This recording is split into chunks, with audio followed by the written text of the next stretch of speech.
Continuamos, ya sabes, libro de Números, una serie que titulamos A través del desierto. Vemos el pueblo de Israel, cómo va a través de este desierto una vez que ya salieron de Egipto, ya no son esclavos. Dios les ha dado una nueva identidad como su pueblo, como sus hijos, pero antes de entrar en la promesa de la tierra que Dios tiene para ellos tienen que atravesar ese desierto. Y hemos visto cómo esto es una realidad a través de nuestras vidas también. A veces antes de recibir la promesa, a veces tenemos que pasar por un desierto, por diversas pruebas. Y es lo que vemos que pasa en Israel. Y al continuar con esta serie llegamos a un capítulo bien intenso. Este capítulo es intenso y es decisivo para la historia en general de Israel, para su historia como nación. Si tú te acuerdas, ellos habían estado en un lugar llamado Cades. Y si tú no te acuerdas qué pasó en este lugar que se llamaba Cades, ellos fueron desagradecidos, malagradecidos con el Señor, que les había puesto la tierra prometida enfrente. Enviaron unos espías, y entonces los espías se dieron cuenta de dos cosas y trajeron dos noticias, una buena y una mala. La buena, que la tierra que Dios había prometido efectivamente era perfecta, buena, fértil, amplia. La mala es que vivían gigantes, pueblos fuertes, amurallados, y tuvieron miedo, y entonces se quejaron de la tierra prometida. En lugar de dar gracias porque era una promesa de Dios, se quejaron porque iba a ser difícil tomar a sus ojos. Y Dios les dio una consecuencia. Por cuanto fueron malagradecidos, dudaron de que Dios les podía dar esa tierra, les dijo: ninguno de esta generación va a entrar sino sus hijos. Y eso pasó en Cades. Y lo que vamos a estudiar ahorita es que ellos regresan a este mismo lugar. Otra vez van a estar bien cerquita de la tierra prometida, pero otra vez sus corazones malagradecidos, quejumbrosos, van a traer más consecuencias, solo que esta vez para Moisés. Así que no vamos a hacer un bosquejo ni dividir en puntos, nada más vamos a ir a través del capítulo 20, verso a verso. Y vamos a ver esta historia. Si estás ahí en Números 20, vamos a empezar el versículo 1.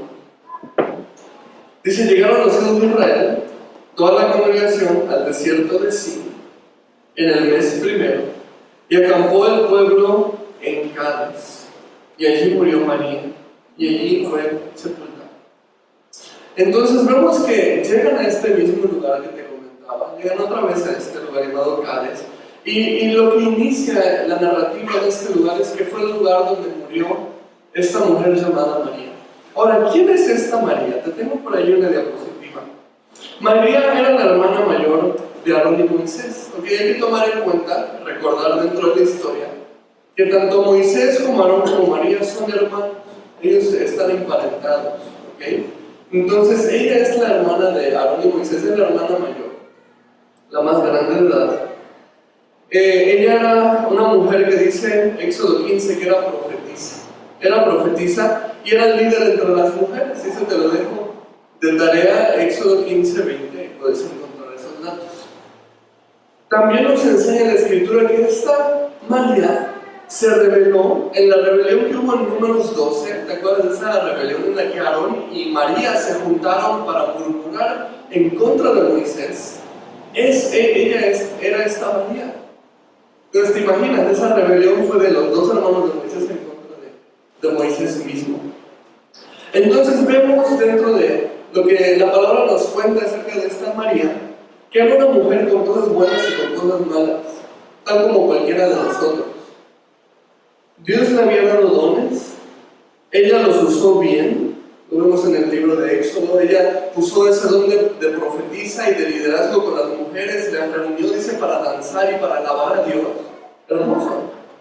Pero por otro lado, también trató de usar ese liderazgo, y tristemente lo último que se supo de esta María fue la rebelión.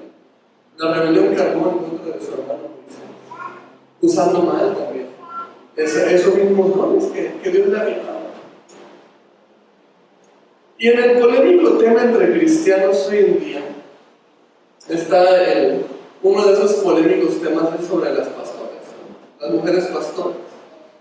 Muchos usan el ejemplo de María, que menciona la palabra que era profetisa, para afirmar que Dios efectivamente pone mujeres pastoras dentro de la iglesia. Y nosotros no creemos esto. Si tú has conocido nuestra doctrina un poco, nuestra postura es que no. Éxodo 15 muestra que sí, en verdad era profetisa, pero se le ve dirigiendo específicamente a mujeres, nunca se le ve dirigiendo en ningún momento a un hombre. Tampoco a la congregación en general. Menciona Éxodo 15 que ella reunió a las mujeres específicamente para danzar y para alabar a Dios. No ejercía un liderazgo a la congregación en general. Y además, la única vez que vemos que ella trata de ejercer dominio sobre la congregación fue a causa de una rebelión. Y Dios reprende inmediatamente esa rebelión, empezada por María y Aarón, y fortalece entonces el liderazgo de Moisés como liderazgo sobre toda la congregación de Israel. Así que no me parece que sea un ejemplo válido para decir hoy en día que una mujer puede ser pastora, porque María nunca fue un ejemplo de una pastora. Creemos más bien, como dice el libro de Tito, que las mujeres deben enseñar a otras mujeres y dejar el pastorado de la congregación a un varón. Y esto genera polémica porque por lo general es visto de una manera como diferenciando el valor del hombre y la mujer, ¿no? Como si el hombre valiera más y la mujer menos. Pero esta es una manera errónea de ver esta circunstancia. Esto no es una diferencia de valores, sino una diferencia de roles que Dios ha establecido. No es machismo en ninguna manera. La Biblia dice que ambos, tanto varón como mujer, tienen el mismo valor delante de los ojos de Dios. No hay ninguna diferencia. De hecho, Gálatas 3:28 dice: ya no hay judío ni griego, no hay esclavo ni libre, no hay varón ni mujer, porque todos vosotros sois uno en Cristo Jesús. Entonces vemos que no es una cuestión de valor. La Biblia nunca dice algo semejante, al contrario. Pero sí nos ha dado diferentes roles para llevar a cabo. Y eso sí es algo que la Biblia menciona. Lo vemos claramente en el ejemplo del matrimonio. Efesios 5, 22 y 23.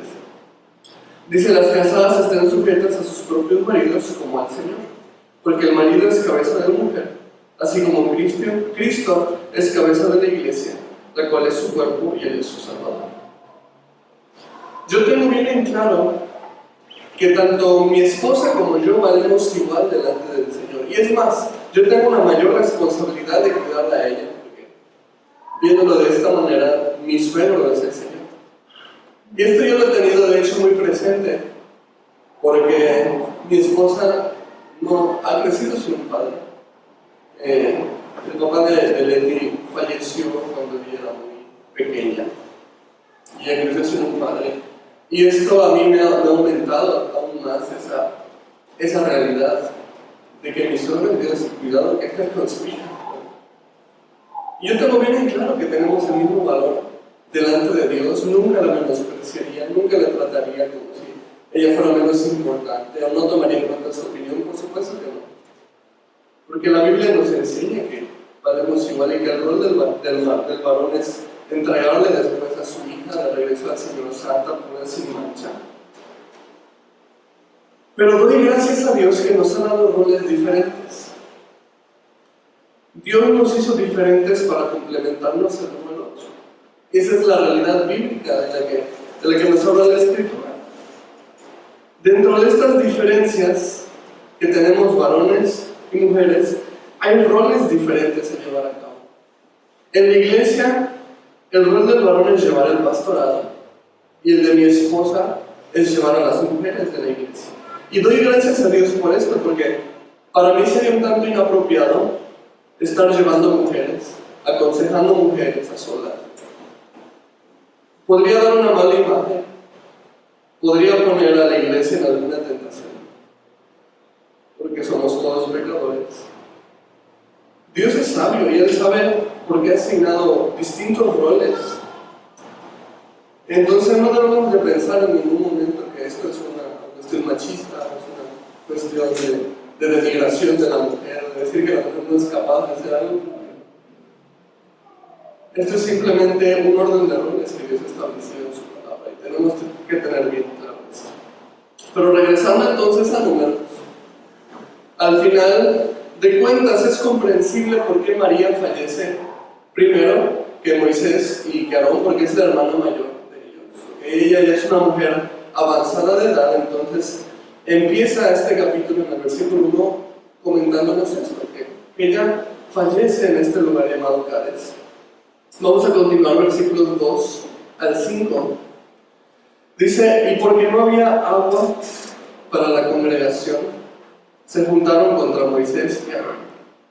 Y habló el pueblo contra Moisés diciendo, ojalá hubiéramos muerto cuando perecieron nuestros hermanos delante de Jehová. ¿Por qué hiciste venir la congregación de Jehová a este desierto para que muramos aquí nosotros y nuestras bestias? ¿Y por qué nos has hecho subir de Egipto para traernos a este mal lugar? No es lugar de cementera, de higueras, de viñas, ni de granadas, ni aún agua para beber.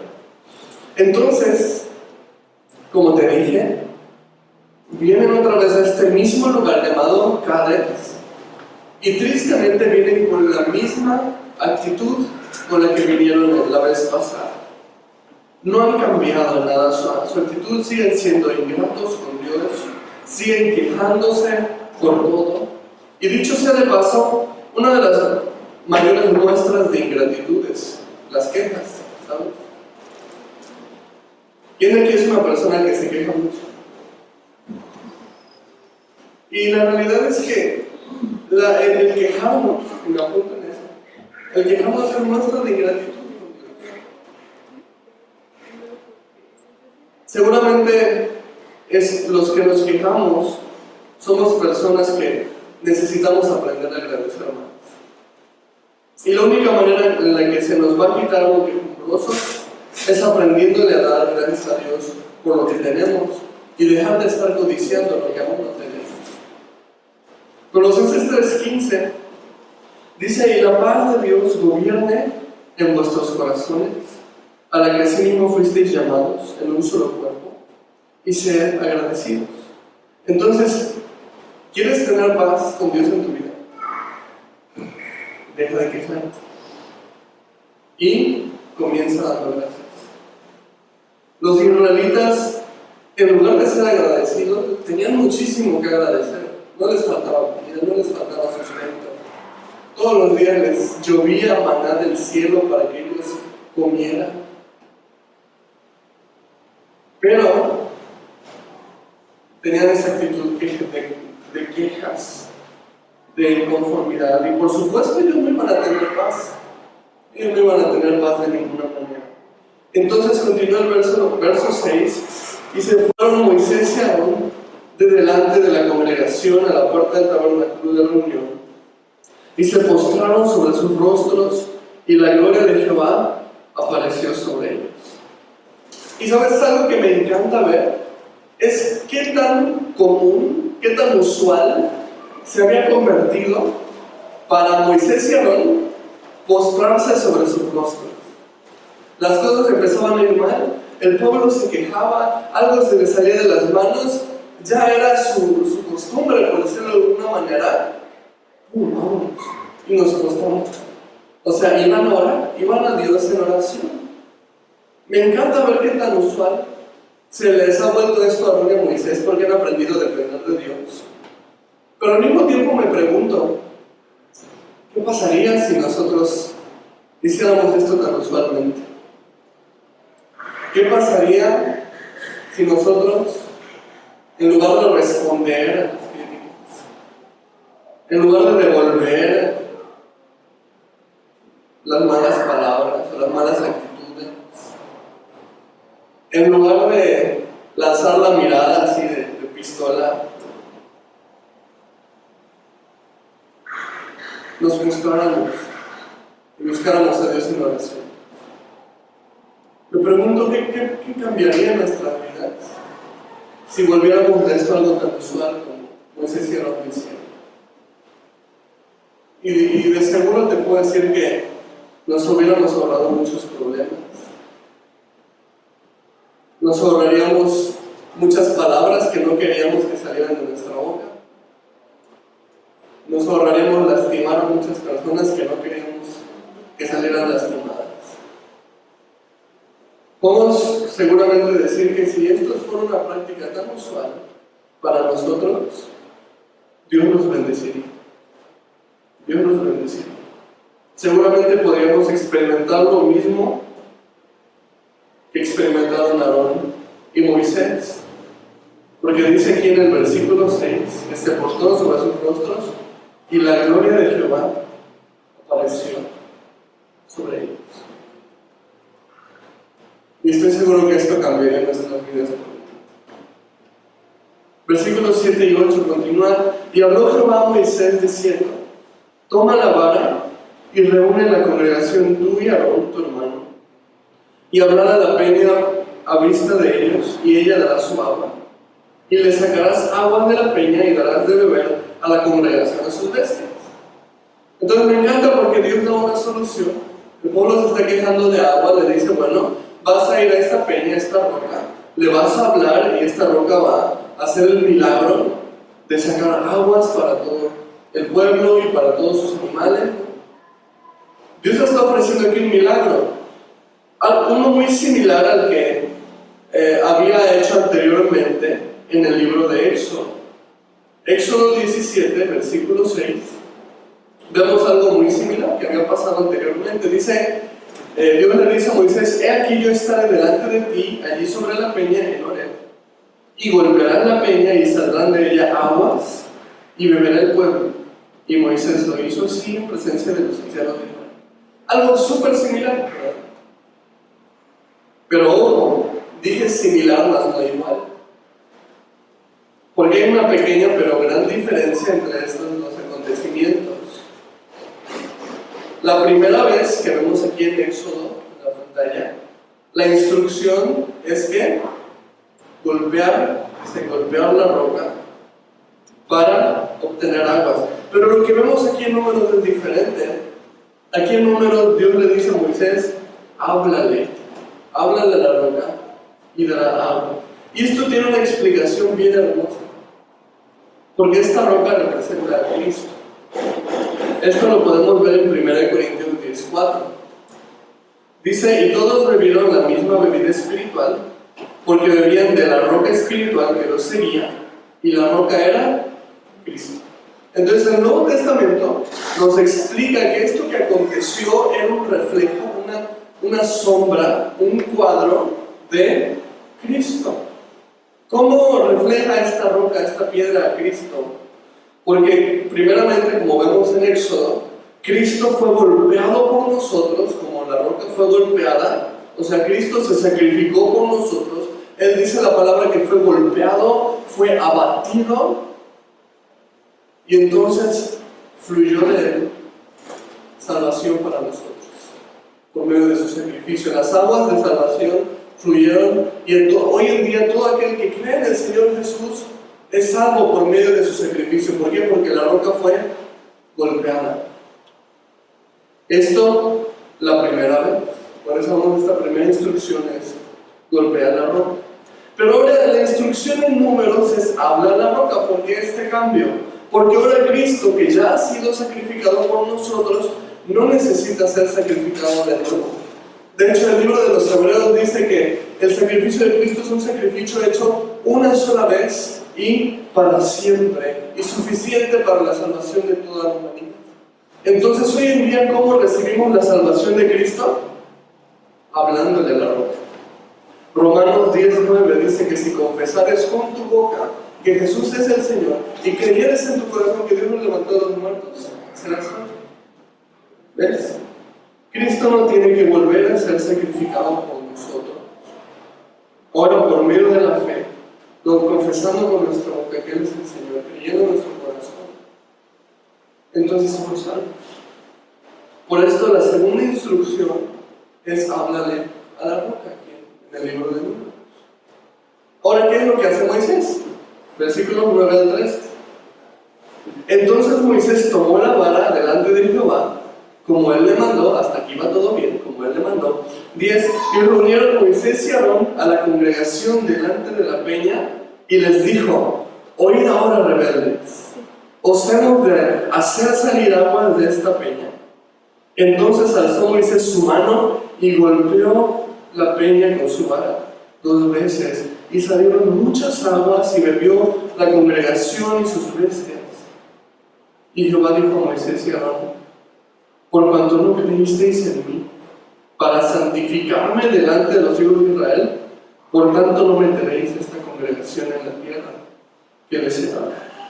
Estas son las aguas de la rencilla por las cuales contendieron los hijos de Israel con Jehová, y él se santificó en ellos. Entonces vemos que Moisés da una mala representación de Dios y de Cristo en la sombra, en la representación de este simbolismo. Primero, le mostró al pueblo una ira que en Dios no había en ese momento. Porque Dios, que le dijo: háblale a la peña, sale agua. ¿Qué es lo que hace Moisés? Ni siquiera va a la peña primero va a ellos y les va a gritar: rebeldes, ¿no? Y se puso a sí mismo, en el versículo 10, como si él mismo fuera el dador del agua. Terrible error. Porque en el verso 10 les pregunta: ¿os hemos de hacer salir estas aguas? O sea, como mi BF, ¿no? Best friend, mi mejor amigo Dios y yo les vamos a dar agua. ¿Se lo merecen? Espérate, Moisés, ¿tú les vas a dar agua? Claro que no. Dios les va a dar agua. Él es el que hace el milagro, no tú. ¿Por qué estabas incluyéndote en la ecuación? Y aparte de todo, mal representando a Dios con una ira que en ese momento Dios no manifestó, con un enojo que Dios no manifestó. Es una actitud totalmente soberbia, representando mal a Dios delante del pueblo. Qué tristeza me da hoy en día cuando cristianos hacen esto. Ya me rompe el corazón. Tantos cristianos hablando palabras de juicio, palabras de odio, mostrando una ira que Dios en este momento no está manifestando al mundo. Estamos en un tiempo de gracia.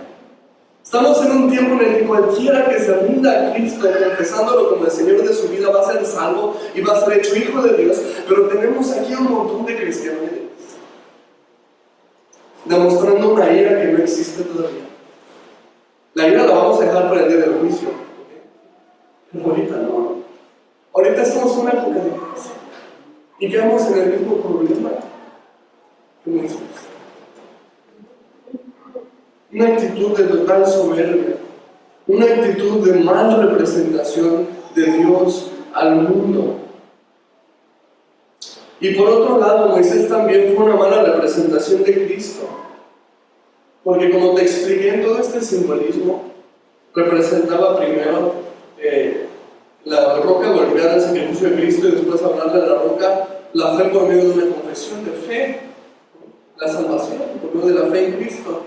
Y en lugar de hablar de la roca, Moisés la vuelve a golpear, lo cual de alguna manera arruina el cuadro que Dios estaba planeando en utilizar con la roca.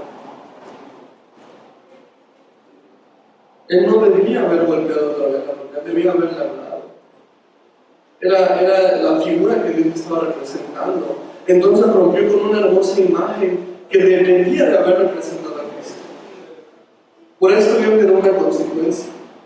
Le dice: no vas a llevar el pueblo de la tierra. O sea, en otras palabras, tú tampoco vas a entrar en la tierra prometida. ¿Parece una consecuencia dura? Sí, no parece. Y de hecho sí lo es. Pero también ya estaban advertidos tanto Moisés como Aarón de la responsabilidad que era ser los líderes del pueblo. De hecho, Santiago 3:1 nos dice: hermanos míos, no os hagáis maestros muchos de vosotros, sabiendo que recibiremos mayor condenación. O sea, la palabra misma nos advierte a aquellos que estamos en un pastorado, en un liderazgo, que vamos a recibir un juicio con mayor severidad. Entonces, es correcto, aunque a muchos pastores hoy en día no les guste aceptar esta realidad, es una realidad. Es correcto que aquella persona que es líder o que es pastor sea juzgado más severamente, de acuerdo a la palabra de Dios, es correcto. Tampoco es bueno esperar perfección de ellos, ojo, porque es irreal esperar perfección de un hombre, sea pastor, sea líder, sea el papa. Es irreal.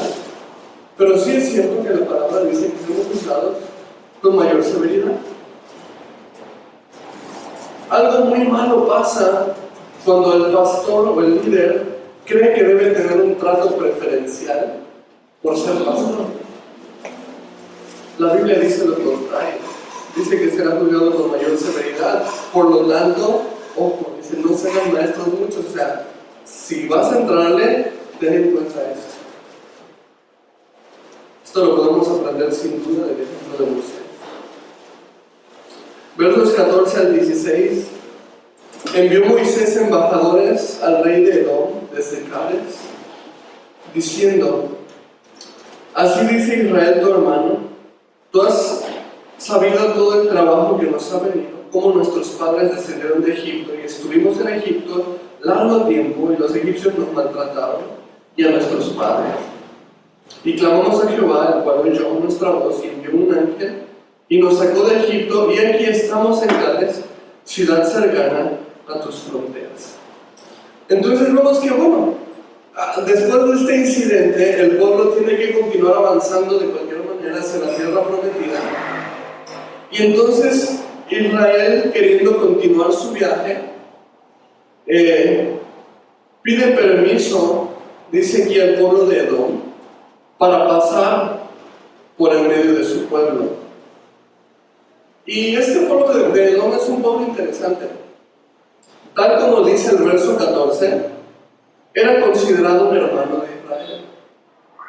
Por eso vemos que el verso 14 dice: así dice Israel tu hermano.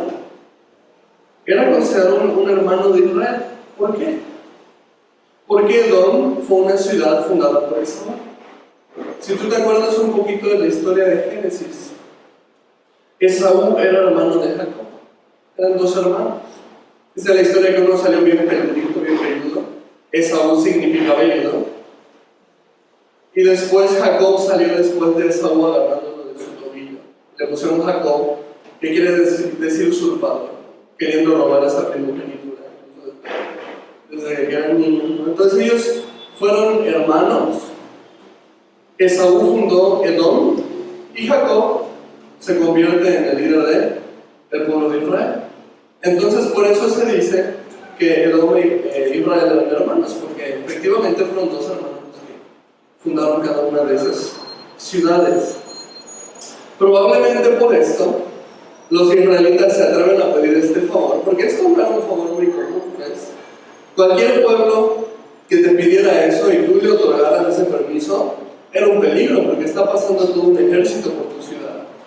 Podrían en ese momento decidir invadirte. Era algo riesgoso.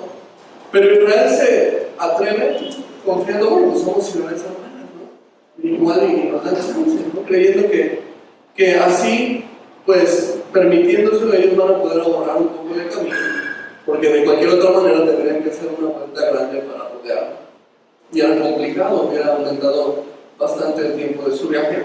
Pero vemos la respuesta de dónde. Versículos 17 al 21. Dice: te rogamos que pasemos por tu tierra. No pasaremos por labranza ni por viña, no beberemos agua de pozos, por el camino real iremos sin apartarnos a diestra ni siniestra hasta que hayamos pasado tu territorio. O sea, no vamos a agarrar nada de tus recursos, no pretendemos agarrar de tus viñedos, o sea, no nos vamos a agarrar un ramito de uvas para el camino ni nada por el estilo. Nada más vamos a pasar y listo. Verso 18, Edom le respondió: no pasarás por mi país, de otra manera saldré contra ti armado. Y los hijos de Israel dijeron: por el camino principal iremos, y si bebiéramos tus aguas, yo y mis ganados daré el precio de ellas. Déjame solamente pasar a pie, nada más. Pero él respondió: no pasarás. Y salió Edom contra él con mucho pueblo y mano fuerte. No quiso pues Edom dejar pasar a Israel por su territorio, y se desvió Israel de él. Hay que entender que para este entonces Israel ya se estaba forjando su fama. Las noticias, de hecho vamos a ver en el libro de Josué, cuando Israel entra a la tierra prometida, los pueblos del Canaán ya saben quiénes son Israel. ¿Por qué? Porque saben lo que Dios ha hecho. Saben que Dios los liberó de Egipto, o sea, derrotaron a los egipcios, una potencia. Saben que Dios les abrió el mar rojo para que pasaran y lo cerró para que los egipcios se fueran. O sea, ellos sabían quiénes eran los israelitas y les temían a los israelitas por causa de su Dios, porque sabían que tenían un Dios que iba con ellos. Eso lo vamos a ver más adelante en el libro de Josué. Pero entonces probablemente por esto Edom no quiso. Estos vienen con ganas de conquistar y no queremos ser los primeros que conquisten. Mejor que no pasen entre nosotros. Entonces no se les permite pasar, tienen que desviarse, rodear la ciudad. Pero a continuación vemos que la historia da un giro que sin duda es inesperado. Versículos 22 al 26 dice: y partiendo de Cades, los hijos de Israel, toda aquella congregación, vinieron al monte de Or. Y Jehová habló a Moisés y a Aarón en el monte de Or, en la frontera de la tierra de Edom, diciendo: Aarón será reunido a su pueblo, pues no entrará en la tierra que yo di a los hijos de Israel, por cuanto fuisteis rebeldes a mi mandamiento en las aguas de la rencilla, o sea, la situación ahorita con la roca. Toma a Aarón y a Eleazar su hijo y hazlos subir al monte de Or. Y desnuda a Aarón de sus vestiduras y viste con ellas a Eleazar su hijo, porque Aarón será reunido a su pueblo y allí morirá. Un giro totalmente inesperado. Hace poquito veíamos unos capítulos atrás como Dios había fortalecido el liderazgo de Aarón como sacerdote delante del pueblo, reconociéndolo. Y ahorita vemos que Dios sabe que la hora de Aarón también ya llegó, así como la de María, al principio del capítulo. Dios anuncia, ya es hora también de que Aarón muera. ¿Qué tan rápido? Pero esto no es tan rápido, de hecho. Es importante llevar una idea del tiempo que va transcurriendo. Se estima, ¿te acuerdas al principio de Números, cuando empezamos el libro? Te comenté que este libro dura ¿cuántos años? En la historia de Israel. 38. Bien. Si no te acordabas, si no estuviste en el cuarto. Este libro marca un periodo de 38 años. Se estima, un aproximado, que para este momento ya se están terminando esos 38 años. Ya estudiamos 38 años de historia de Israel, sí, ya casi se terminan los 38 años. Vemos que todavía faltan muchos capítulos, sí, pero toda la primera parte fueron los 38 años muy resumidos. Entonces, tomando en cuenta esto, entendemos por qué acaba de fallecer María, ya es avanzada de edad. Y comprendemos por qué Dios menciona que el tiempo de Aarón ya llegó realmente también. Porque en este tiempo, tanto Moisés como Aarón también ya son hombres de edad avanzada, ya son ancianos. Y es curioso que Dios ya sabía el día y la hora en que Aarón iba a morir. Y es curioso porque también sabe el día y la hora que nosotros vamos a partir. Job 14:5 dice: ciertamente sus días están determinados, hablando del hombre. El número de sus meses está cerca de ti. ¿Le pusiste límites de los cuales no? O sea que tu vida está en una cuenta regresiva constante. Cuando llegue a cero, solo Dios sabe. Pero del día y la hora que está establecido para que tú partas de este mundo, no vas a pasar. Solo Dios sabe cómo está la cuenta regresiva de nuestra vida. Él sabía cómo estaba la cuenta regresiva de Aarón y sabía, ya va a morir, vamos a morir. La pregunta es, si estamos listos para encontrarnos con nuestro Creador. Esa es la pregunta que deberíamos estarnos haciendo. Me parece que Aarón estaba listo, a mi parecer, y esto es una opinión más personal. Aarón ya sabía que sus días se acabarían en el desierto. Dios ya había puesto de antemano la consecuencia de que no iban a entrar ellos en la tierra prometida. Él sabía que sus días iban a acabar en el desierto. Y me parece que, a pesar de que, como estudiamos, a través de su vida, Aarón tuvo muchos errores.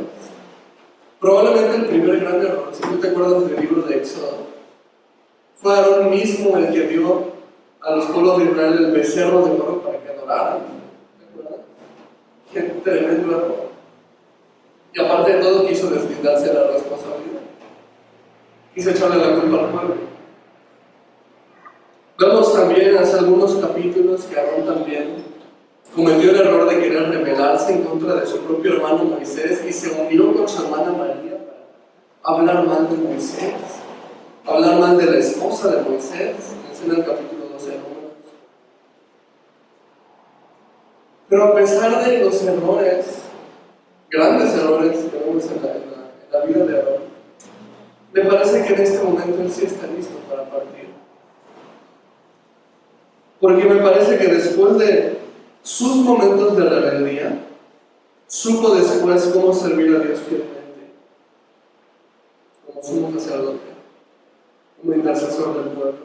Desarrolló el mismo corazón de Dios por amor al pueblo, ¿te acuerdas? Ese increíble momento en el que vimos que estaba avanzando una gran mortandad y Aarón corrió y se puso en medio de la mortandad con la ofrenda de expiación de incienso, arriesgando su propia vida para ver si podía salvar al pueblo. ¿Te acuerdas? Qué increíble historia. Se convirtió en una analogía del Señor Jesús en esa historia, y lo vimos. Creo que él supo servir fielmente a Dios y al pueblo. Él supo los dos lados de la moneda, lo amargo que es fallarle a Dios de las peores maneras, pero lo dulce que fue encontrar la gracia de Dios, de ver cómo Dios lo restituyó, incluso delante de todo el pueblo. Les hizo saber al pueblo: no se rebelen contra nada, porque yo lo puse como sacerdote. Yo pienso que Aarón en este momento estaba listo para ser reunido con su pueblo.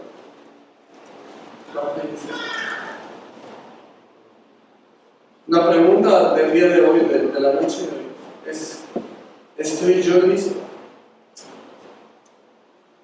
Tú no sabes cómo va a ser cuenta regresiva en tu vida. ¿Qué tan cerca estás del cielo? Y creo que difícilmente alguien está listo para enfrentar su propia muerte. Y creo que pensamos poco en ello por lo mismo. Pero la realidad que nos habla la Biblia es que nuestros días están contados. Y si bien no nos sentimos listos para partir aún, sí podemos vivir preparados para ese momento. Cuando estamos en paz con Dios, cuando aprendemos a servir a Dios fielmente, y cuando aprendemos a estar en paz con nuestro prójimo, a hacer un lado la rencilla, perdonar al que tenía que perdonar, pedir perdón al que tenía que pedir perdón, no dejar cosas pendientes, enojos pendientes, peleas pendientes. Cuando aprendemos esto, creo que podemos vivir preparados para el momento en el que partimos, estando en paz con Dios, sirviendo fielmente a Dios y estando en paz con nuestro prójimo. Yo creo que sí estaba bien, y es por lo que pienso que estaba listo. Quizás no esté esperando el día de mi muerte, pero creo que si vivo cerca del Señor, en una relación con Él, si lo sirvo fielmente y estoy en paz con mi prójimo, creo que estoy preparado, aunque mi día cero, me llegue por sorpresa. Tenemos que asegurarnos, hermanitos, de estar preparados. que dice la palabra de Dios que está establecido para todos los hombres que mueran una sola vez después de este juicio. Asegurémonos de estar caminando con Dios diariamente. Asegurémonos, si estoy sirviendo a Dios, de estar sirviéndolo de corazón, no al hombre, sino a Dios, y buscar revestirme de amor día a día para estar en paz con mi prójimo, porque la cuenta regresiva está avanzando y solo Dios sabe cómo va a llegar a ser. Verso 27 al 29 termina diciendo: y Moisés hizo como Jehová le mandó, y subieron al monte de Oro a la vista de toda la congregación. Y Moisés desnudó a Aarón de sus vestiduras y las vistió a Eleazar su hijo. Y Aarón murió allí, en la cumbre del monte. Y Moisés y Eleazar descendieron del monte. Y viendo a toda la congregación que Aarón había muerto, le hicieron duelo por 30 días todas las familias de Israel. Ellos, advertidos por Dios de que el tiempo de Aarón estaba cercano, entonces hacen esta pequeña ceremonia que vemos aquí. Una ceremonia de pasar la estafeta. Dice que le son retiradas las vestiduras del sacerdocio a Aarón y le son puestas a su hijo Eleazar, porque de aquí en adelante Eleazar va a tomar la estafeta que llevaba Aarón como sumo sacerdote. Y tal como Dios dijo, Aarón falleció en ese momento y fue reunido con su pueblo. Pero sabes, esta frase me llena de esperanza, como no tienes una idea. Porque sé que después de esta vida me encontraré con Cristo, pero también me encontraré con mi pueblo. Aquellas personas que se me han adelantado en el camino,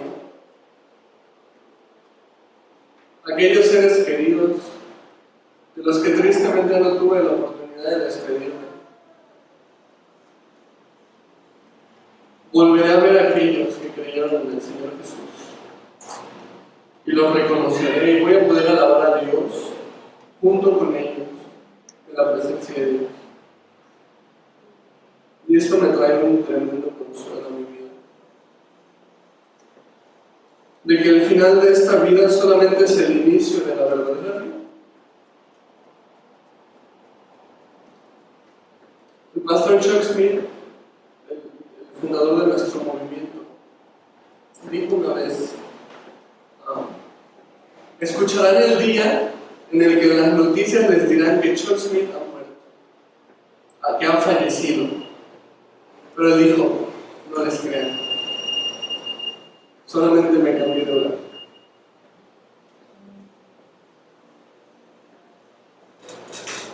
¿Y qué hermosa esperanza es esta? El día que escuches el fallecimiento de uno de tus hermanos en la fe, acuérdate de eso. Las noticias no son del todo ciertas. Ha cambiado nada más de residencia, pero vino. Juan 11, 25 al 26. Le dijo Jesús: yo soy la resurrección y la vida. El que cree en mí, aunque esté muerto, vivirá. Y todo aquel que vive y cree en mí, no morirá eternamente. ¿Crees eso? Así que hemos visto un capítulo sumamente intenso el día de hoy, ¿verdad? Un capítulo tremendo. Empieza la muerte de María.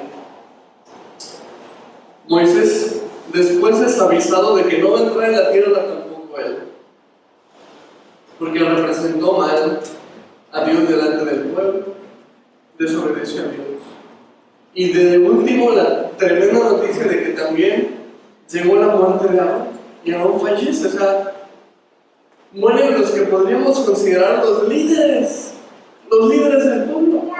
María, la profetisa, líder con las mujeres. Moisés, el líder general de la congregación, aquel que recibió la ley. Ahora llega la noticia de que no va a entrar a la tierra prometida.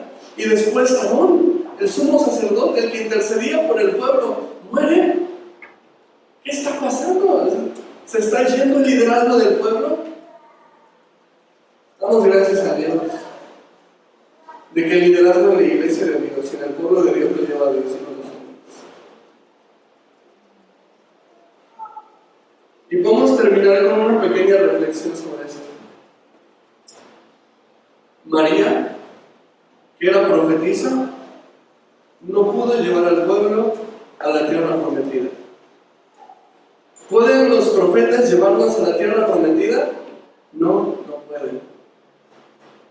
Moisés, a quien se le dio la ley, no pudo llevar al pueblo a la tierra prometida. ¿Puede llevarnos la ley a la tierra prometida? No, no puede. Aarón, el sumo sacerdote del pueblo, no pudo llevar al pueblo a la tierra prometida. ¿Puede un sacerdote o puede un pastor llevarnos a la tierra prometida? No, no puede. ¿Quién nos llevará a la tierra prometida? Ni la ley, ni los profetas, ni los sacerdotes. Solamente la roca que fue golpeada por nosotros.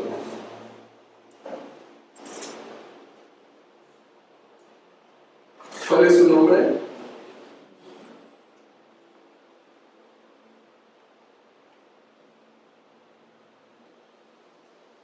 Solamente el nombre de Jesús nos dará paz con Dios y nos guiará delante de su trono cuando nuestros días en esta tierra terminen.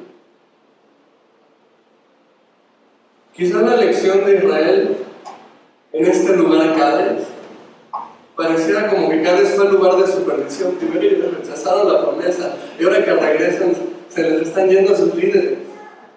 Pero quizás la lección que el pueblo de Israel aprende en Cádiz no sea tan mala después de todo. Quizás es una de las lecciones más importantes y profundas que Dios les enseña en el desierto.